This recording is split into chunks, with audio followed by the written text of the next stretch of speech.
প্রথম ম্যাচে টাইগারদের দারুণ পারফরম্যান্সে বাংলাদেশের ক্রিকেটারদের প্রশংসায় ভাসিয়েছেন দক্ষিণ আফ্রিকার সমর্থকরা। টাইগারদের জয় নিশ্চিত হতে উল্লাসে ফেটে পড়েন প্রবাসী বাংলাদেশি সমর্থকরা। মোস্তাফিজুল হক আকাশের ক্যামেরায় লন্ডন থেকে আরো জানাচ্ছেন হুমায়ুন কবির রোজ। তখনও খেলার বেশ কয়েক ওভার বাকি, কিন্তু দক্ষিণ আফ্রিকার অনেক সমর্থকেরা হতাশায় মাঠ ছেড়েছেন। এই অবস্থা দেখে অনেক দক্ষিণ আফ্রিকার সমর্থকদের সাথে আমরা কথা বলে জানতে পেরেছি কেন তারা মাঠ ছাড়ছেন এত তাড়াতাড়ি।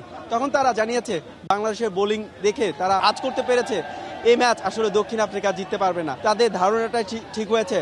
শেষ পর্যন্ত বাংলাদেশ দক্ষিণ আফ্রিকার বিপক্ষে নিজেদের প্রথম ম্যাচে স্বপ্নিল জয় পেয়েছে। এমন জয়ে আসলে প্রতিপক্ষ দক্ষিণ আফ্রিকার সমর্থকেরা হতাশ হলেও ঠিকই শুভকামনা জানিয়েছে বাংলাদেশ দলকে এবং বাংলাদেশ দলের সমর্থকদের। South Africa's not been playing well. We have been off form. Your bowling was much better, way more depth, especially at the end. I thought Bangladesh looked really good, though. You know, they played a lot better. South Africa didn't have their nerve about them, so it was unfortunate, but great job, Bangladesh. It was a beautiful day to play some cricket. টাইগারদের দারুণ এই জয়ে Kennington oval একরকম পরিণত হয়েছিল মিরপুর স্টেডিয়ামের মতন। শুধু কি মিরপুর স্টেডিয়াম বললেই ভুল হবে না, লাল সবুজের পতাকা জার্সিতে একটা ছোট বাংলাদেশে পরিণত হয়েছিল। ঈদের কদিন বাকি, অনেকেই বলছেন তাদের ঈদ উৎসব এই জয়ের মধ্য দিয়ে শুরু হলো।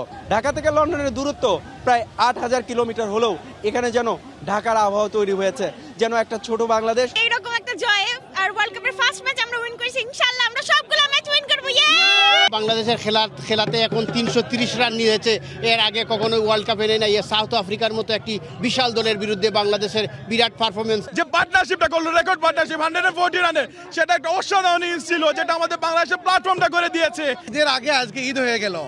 এটা আমাদের ঈদ উপহার অবশ্যই, এবং দোয়া করেই যেন এটা ফাইনাল পর্যন্ত যেতে পারে বাংলাদেশ। আমরা অত্যন্ত আনন্দিত যে আমাদের টাইগার্সরা সাউথ আফ্রিকার এগেনস্টে আমাদের 18 কোটি মানুষের মুখ উজ্জ্বল করেছে। সমর্থকরা বলছেন টাইগারদের এমন দুর্দান্ত জয়ে বিশ্বকাপের বাকি পথটা অনেক আত্মবিশ্বাসের রস যোগাবে। বিশেষ করে 5 জুন নিউজিল্যান্ডের বিপক্ষে বাংলাদেশ এই জয়ের ধারা ধরে রাখবে। চলো বাংলাদেশ বহুদূর। কেনিংটন ওভাল থেকে হুমায়ুন কবির রোজ, সময় সংবাদ, লন্ডন, ইংল্যান্ড।